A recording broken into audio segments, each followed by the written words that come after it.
Alright, welcome to Remaster Mondays. We are once again playing Final Fantasy II. And let's just get right into it. If I'm in the right window, there we go.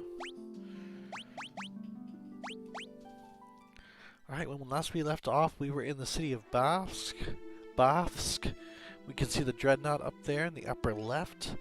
We are trying to stop its construction and launch by getting in through the tunnels underneath the city. So let's go ahead and see if we can make our way there. So I think it was kind of down here as I recall.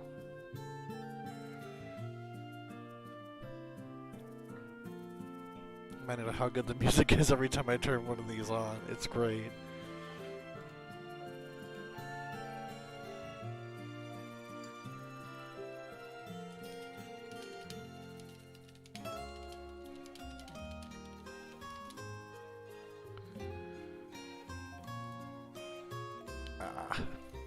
Keep having to click back in. What is this? Hang on, just make sure this is correct. Yeah, it is, just showing my cursor for some reason. Huh. Oh man, listen to this version of the song.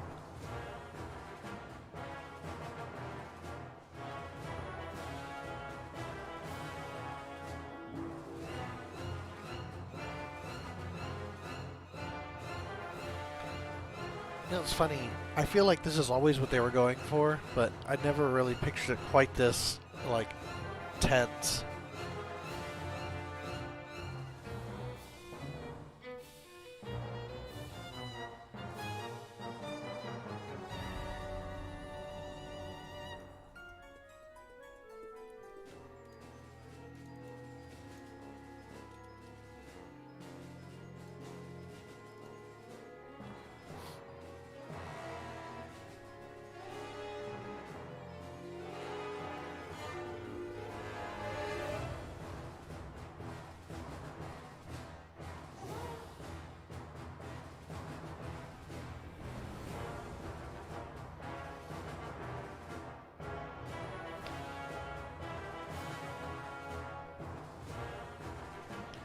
It sounds... I could be misremembering the first bit, but it sounds a little bit different. Might be the same though. I start 15 minutes early just to make sure my description's there before the official start time. I didn't do anything. I just had it on the, stream starting soon screen. How do I play this game again? Okay.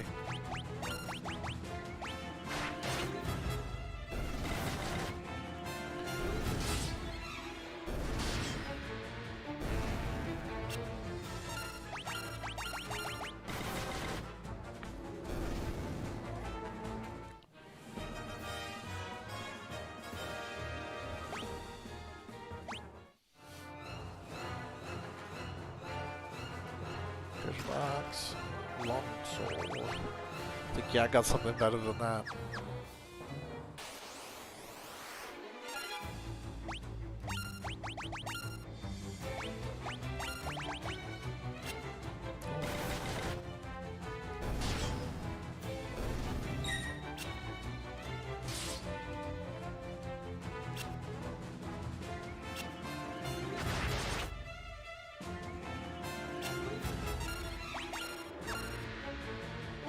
Let's cast a little bit. Let's go to fire.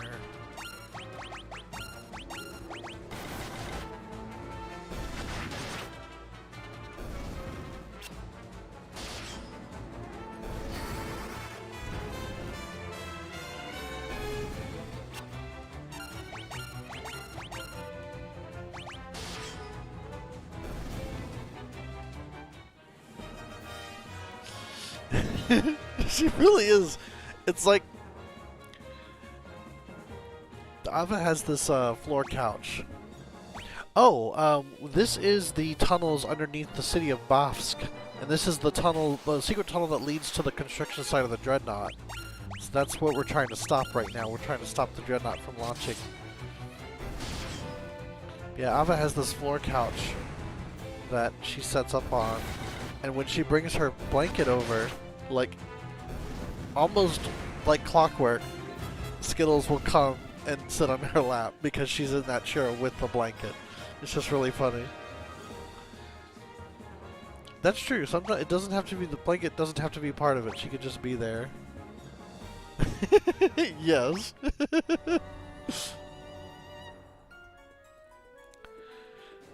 Oh, she commented on the way the town's name is Bafsk. This almost sounds like a lisp.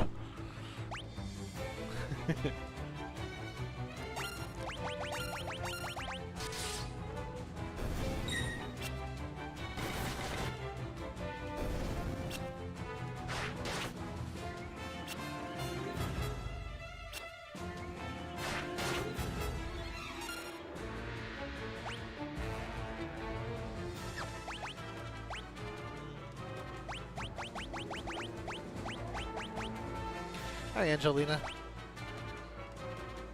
I always hate this when there's this kind of configuration, because I know I should cast, but I don't want to. So I'm not going to. I'll just count on the auto-target change to make it work, which technically isn't something I could have done on the original game, but... Oh, she's in the blanket. But it is something I can do in this version, so I am.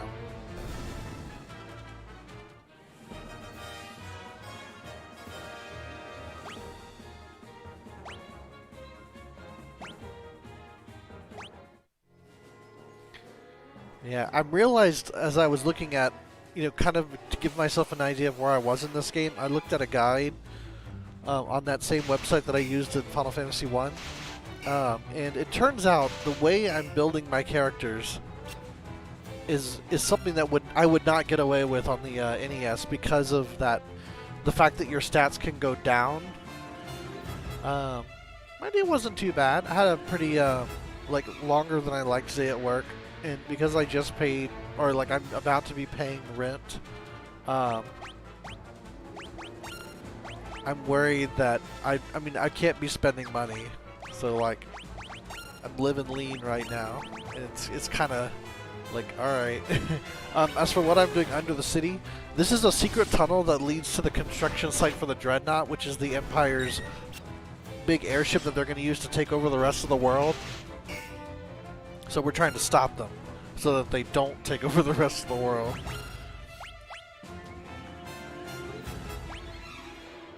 So that would be no good. Don't worry about it right now. I don't remember if there's a boss here or not.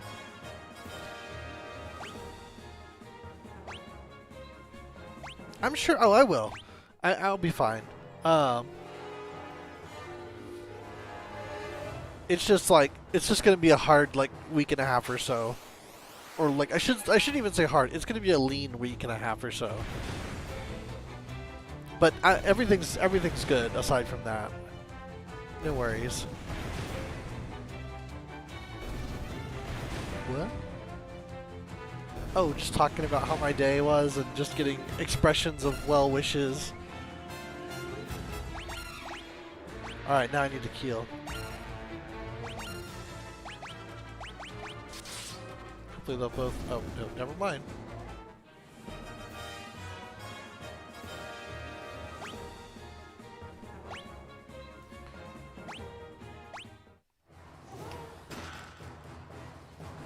What?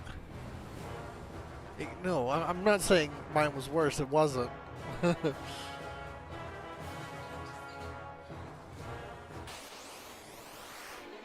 Yeah.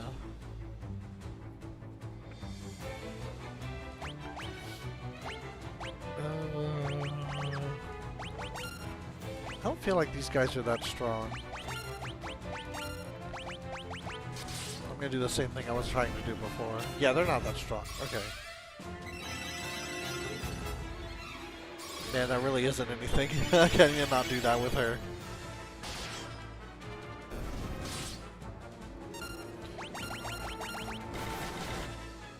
Yeah, something that was pointed out in the original game, like as far as the party building, is you wanted to basically decide early on, is this character going to be a fighter or a caster? Or some kind of like hybrid, which you can build hybrids, but it's very specific how you have to do it in the original game.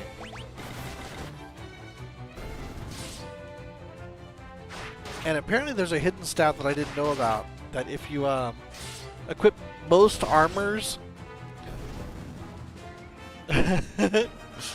That's true. I always got that in the back burner. That's an option. That's the smash glass in the event of emergency option. But yeah, most of your side characters that you get aside from Minwoo are not good at magic. So like the suggestion is, if you want to have all your magic bases covered by your three, Firion, Maria, and Guy, which is pretty simple to do, but they say, generally speaking, you want to have like one dedicated fighter, like one dedicated black mage, one dedicated white mage, or like one dedicated caster and two dedicated fighters. And if you're going to have like your fighters casting, use spells that have elemental properties so that you can take advantage of weaknesses, because they don't follow the same rules for accuracy for some reason. Like, if they are weak to a certain element, you don't you don't lose accuracy. There's always crime. That's not me though, I'm not a criminal. I'm not a crook.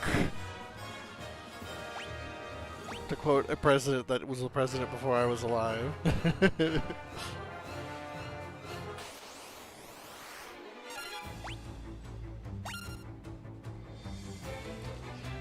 I didn't know you could get a degree for it. Now I know in Sims, like, career criminal has been around for a long time. I want to say even in the first one. I don't specifically remember because I never took that route myself, but yeah. I like how in The Sims 3 it's all like, get the world map, and you can actually see the abandoned warehouse where you go to work as a criminal, and everyone knows that's the crime place. It's just kind of funny to me. It's just accepted. It's funny, both my brother and one of my coworkers has gotten big into Grand Theft Auto roleplay, so he'll often talk about stuff like that where I'm just like, it's pretty funny. I mean, I'm sure it's cool if people want to do that, but like, I just think it's funny. Yeah, Crime Inc. This is the crime headquarters.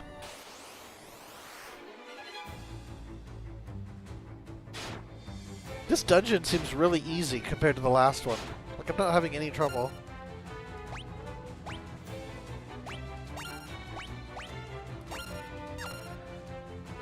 I'm gonna heal any just for fun.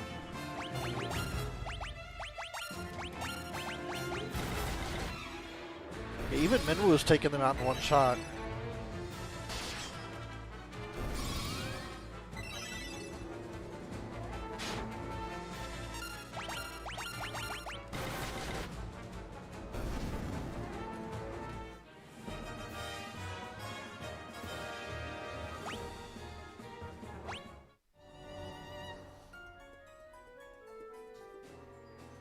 Uh-oh, here we go. After this.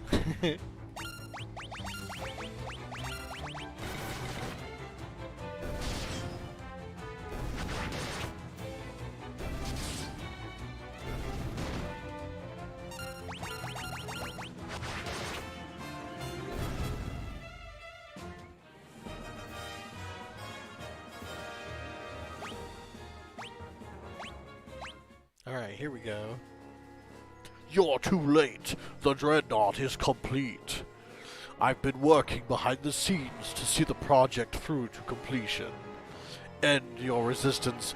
Kneel before your Emperor. It is the only alternative left to you. Consider what I've said. When the time comes, we will meet again.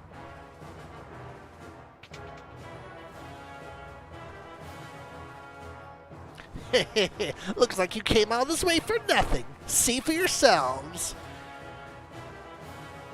I don't think I gave Morgan that voice before, but there he is.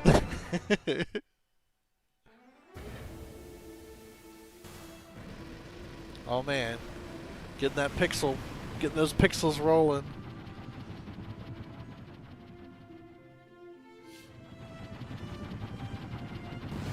Oh man.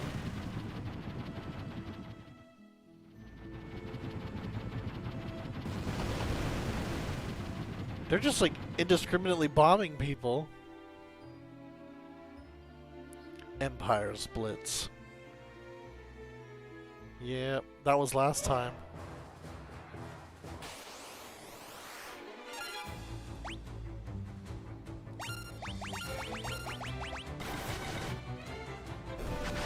It's a bug.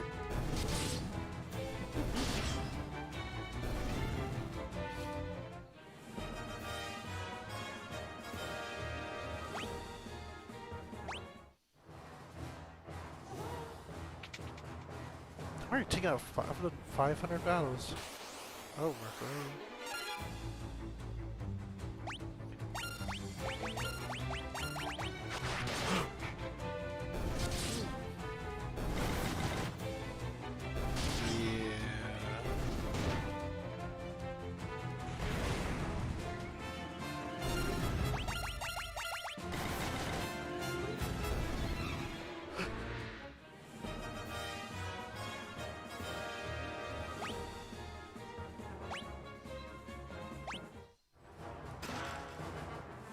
You found a pass in the chest!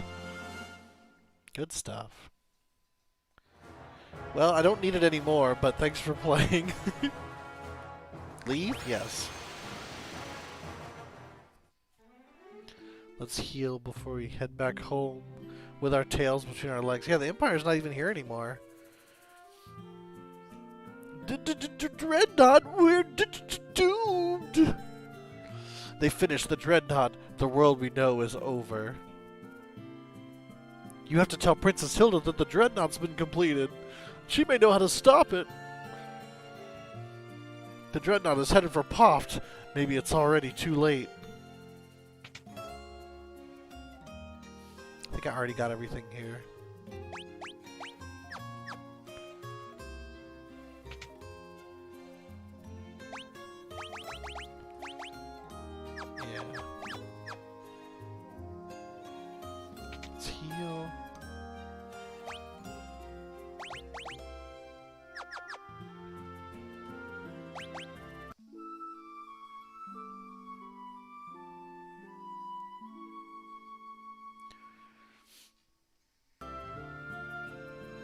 I already mentioned last time that the song is the same as the first one. I think I got everything I wanted from here. I need to give her some kind of offensive spell. Just not sure what. Maybe fire.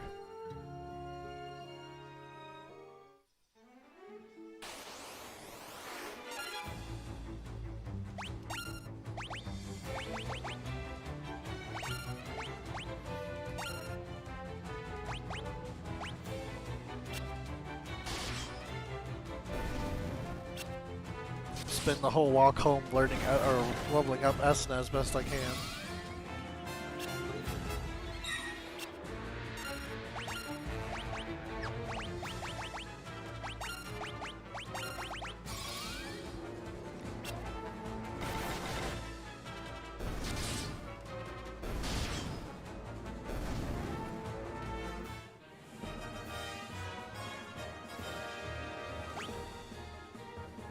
Maria's getting some HP though.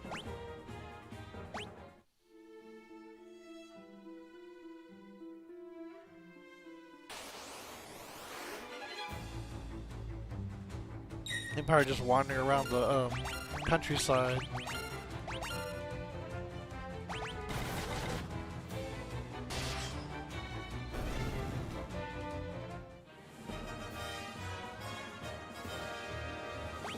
Very nice.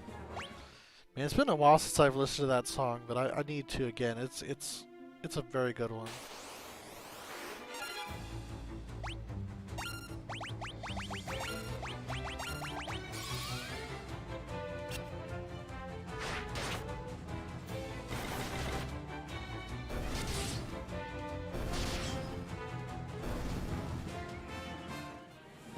There we go.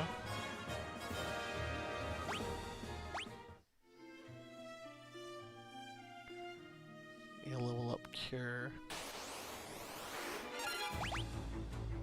Probably life 2 wouldn't hurt.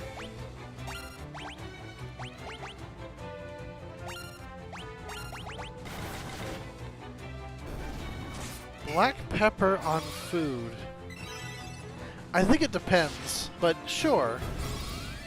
I mean, if... What? Yeah.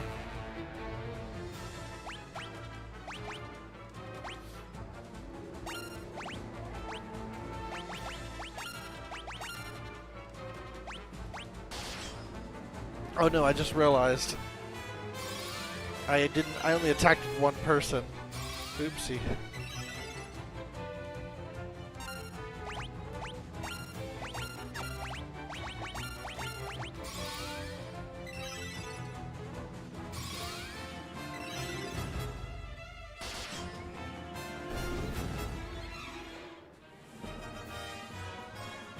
Hey, there's a cure up.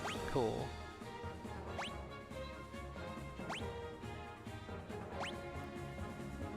Wow. I think salt, just by itself, is a pretty decent... We were attacked by the Dreadnaught. They're dead. They're all dead. Yeah, little salt is great in most cases. Sorry, but the ship's already left for Paloom.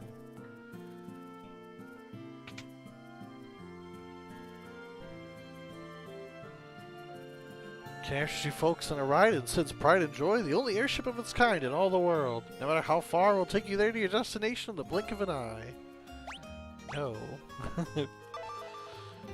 You want on the airship? You pay the guy behind me.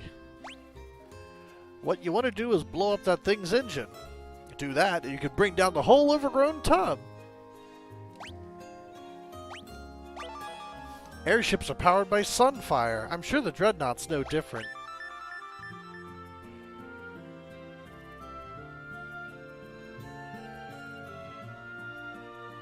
Wow. I know there's some people who love mayonnaise, though. That seems pretty extreme for me, but... Oops. I'm gonna say sunfire. Controlling sunfire is a tricky business. Let the flames get too high, you got a runaway on your hands. The engine will blow sky high.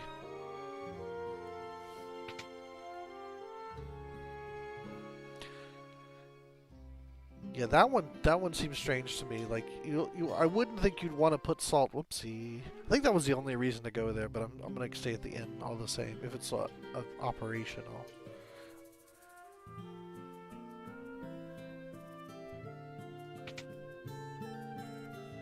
Man, y'all are making me hungry again.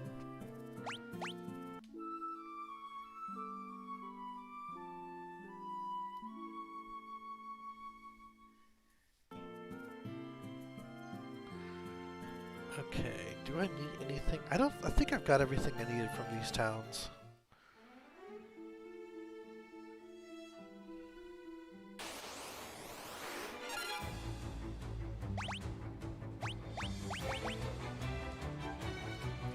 Don't really need it. Okay. Oh, she didn't have anything else leveled, but wow. I don't know about that one. I think I'm good there. She offered a banana mayonnaise sandwich.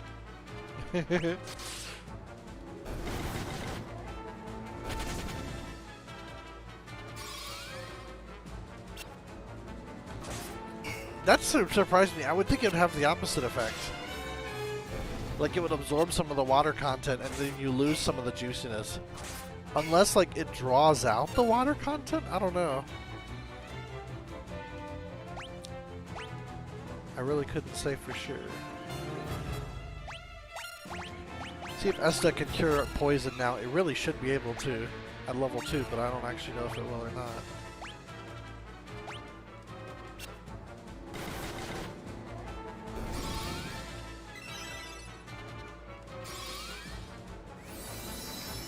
Looks like it's working. Okay, nice. Cool, so I can cure poison now at least. You can stay one behind. That's probably fine.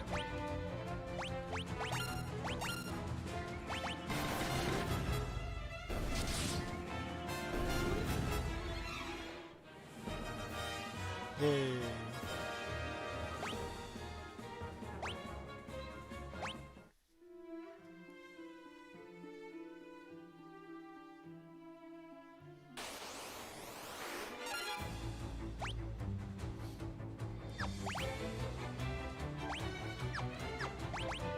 He's gonna stay one behind.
Ah. Oh, okay. I mean, you try anything once, but I have to try it myself now, because like that doesn't seem like that would work, but you never know sometimes. Yeah, that's what I was thinking.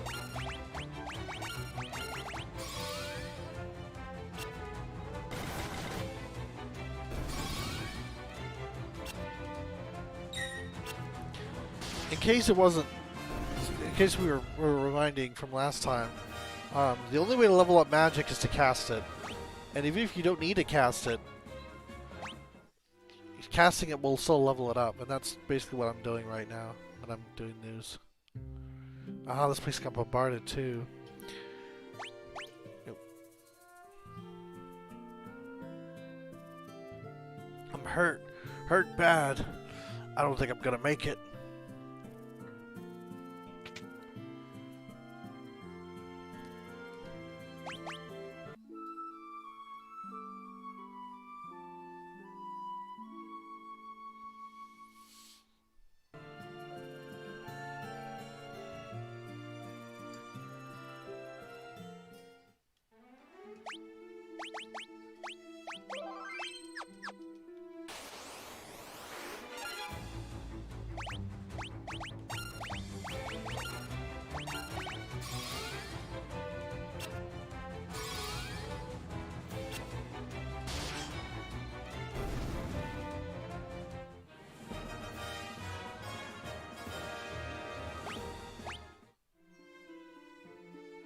Oh yeah, I'm like a new. I forgot about that. It's like, how do I get through that? It's like, oh yeah.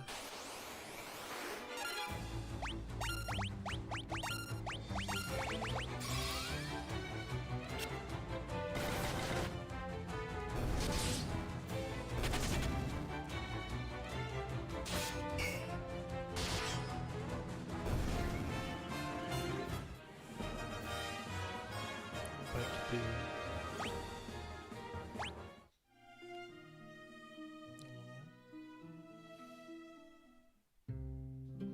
Back to, oh, they bombarded this place too.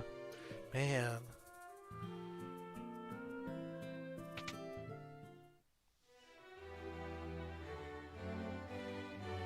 There's a man in Poff named Sid who just might know if the Dreadnought has any weaknesses. Sid was the first person to ever build an airship, and the Dreadnought's really nothing but a big airship, right? The Dreadnought attacked, but at least our hideout is still safe. Everyone who was outside is dead. Prince Gordon's disappeared. I wonder where he could have gone. If we don't destroy the Dreadnought, the casualties will only mount. We'll stay here and hold out until you return. Please, Lord, save our king. I'm scared. Altair wasn't spared the Dreadnought's assault. Lucky for us, the hideout was unharmed. The townspeople have taken refuge here.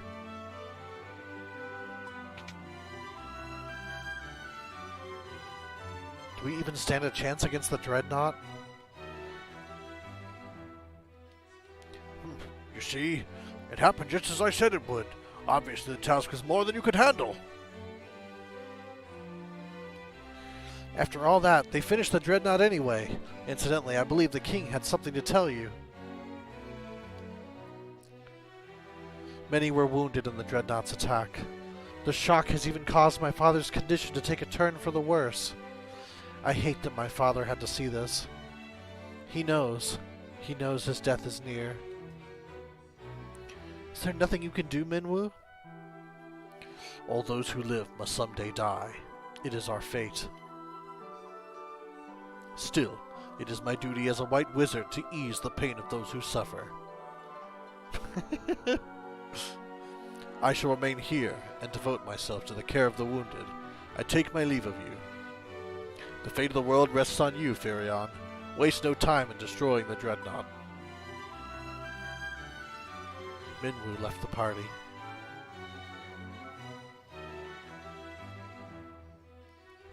My father's condition has improved a great deal thanks to Minwu.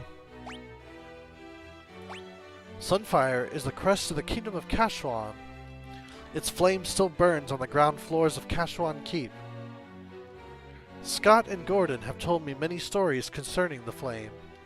The finer points of the tale are not known to me. However, I seem to recall that the flame cannot be held in just any torch. Sid told us that we might be able to use Sunfire to destroy the Dreadnought. Then there's no time to waste. You must depart for Kashwan Keep at once. If you hire Sid's airship, the journey should not take long. That leaves only one question. What can you use to bring the Sunfire back?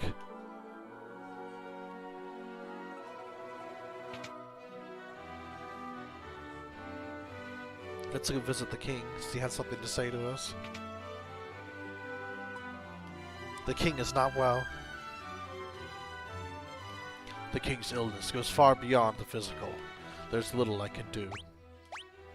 Every 3 years they celebrate a festival of the flame in Kashwan.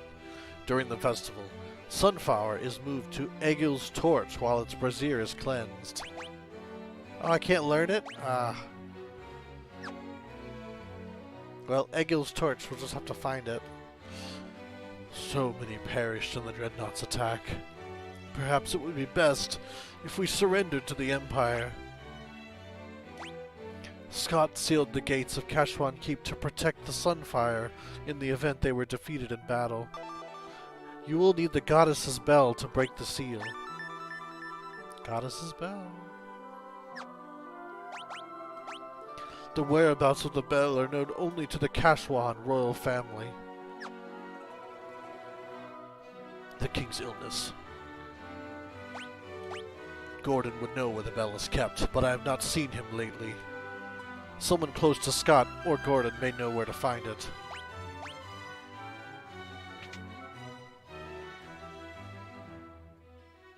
See if Hilda knows.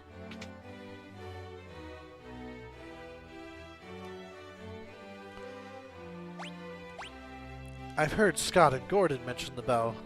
The gates of Kashwan Keep open only to the voice of the Kashwan, or the ringing of that bell. The bell rests deep within a cavern on the snow plains. It will not be easy to retrieve. So it is your intention to enter the snow cavern? Very well. If only Gordon were here, there would be no need for you to risk such danger. But he isn't, so you must. There is nothing I can do but pray for your success. Joseph knows the snow plains like the back of his hand. You should seek his counsel. Now we know what to do. Let's go back up to the Northlands and find Joseph.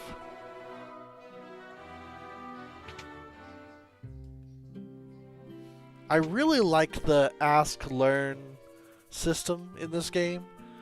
It's really interesting and really kind of makes it feel like you're investigating and learning and talking to people to find things out. Even though it's pretty limited, it still kind of feel pretty good. And I don't think Final Fantasy has ever done anything like that since, and it's a shame because it's kind of a cool thing that they just kind of tried once and then never again, you know?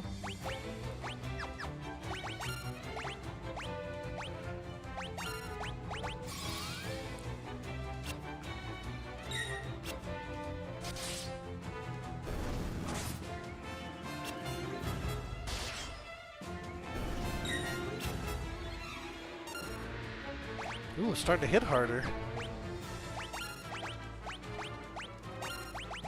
Oh dear. How'd they react to that?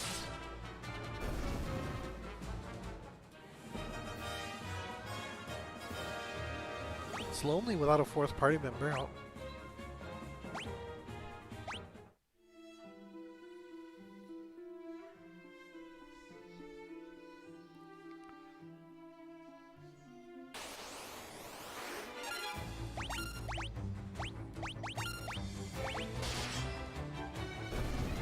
Oh, don't miss. Stop missing, man.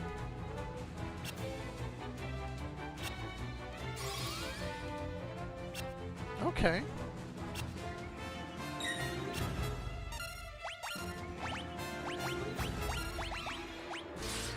we go.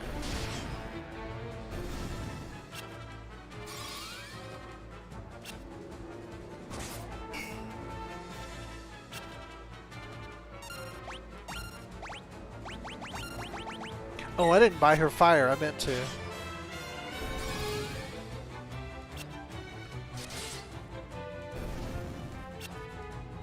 It's true.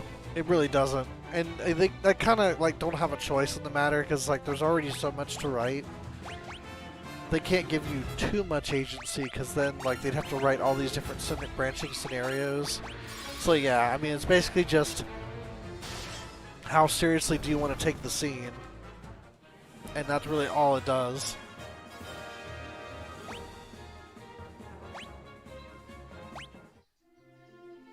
I gotta go back and buy fire because I meant to.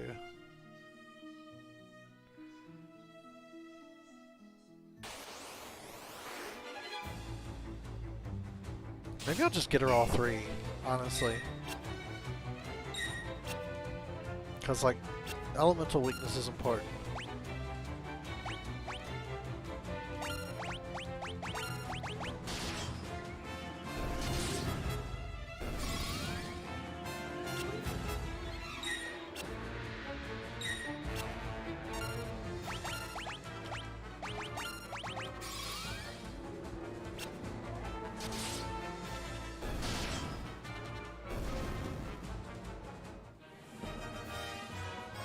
Huh. It's so bizarre. These like small enemies are raising their weapon levels, where before they wouldn't.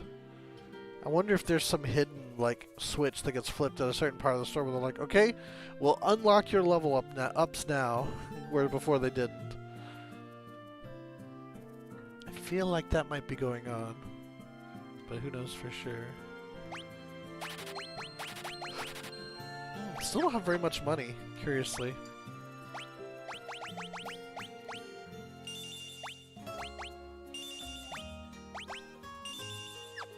How's she doing? Forget how many you can have, like 5. Okay, so I think I only get 5 more, and then she's done. She can't have any more. Trying to think if there's any like big spells I don't have yet. I think Berserk is one that she's gonna need. But other than that, I think she's got a lot of the big ones. So I think she might be okay, but we'll see. I still need to get Scourge too. That's another one.